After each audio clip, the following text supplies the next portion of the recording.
Right, let's get straight into it. So here's my question to you. What actually is adding? I'm sure you've heard of it before, but what does it mean? This is your first task. I want you on the piece of paper in front of you just to write a sentence saying what you think adding means. Start it with adding is, and then finish it from there. You've got 20 seconds to do that. Off you go.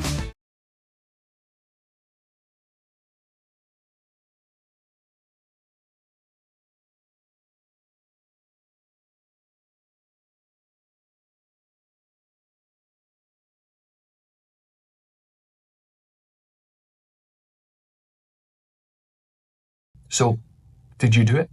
This was one of the first times I've asked you to complete a task, so hopefully you did it and actually put in the effort to put information into your brain. If you didn't, press pause now and actually write it down. If you did, great. Let's have a look at your answer. Hopefully you wrote something along these lines. Adding is when you combine two or more amounts together to get a total.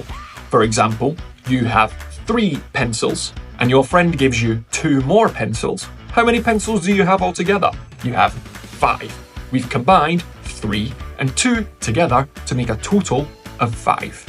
And adding is everywhere, not just in maths class. Maybe it's adding up the points scored by teams in a game. Maybe it's adding up prices of things in a shop, or weighing out ingredients when you're making a recipe of something. It's super important, and you won't get very far in life if you don't know how to add. But here's something strange. In maths, we have lots of words that kind of mean the same thing.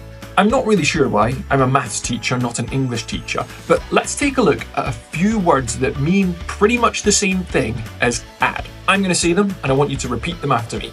Don't feel silly about doing this. You're watching a video, but you're also learning. So copy after me. Let's go. Sum. Total. Increase. More. Combine. Plus. Altogether. Join. That's quite a lot, right? As we use it more, you'll start to understand exactly what these words mean and how they can be used in different ways. But for now, just think of it as they all mean add. Kind of. Let's practice that now.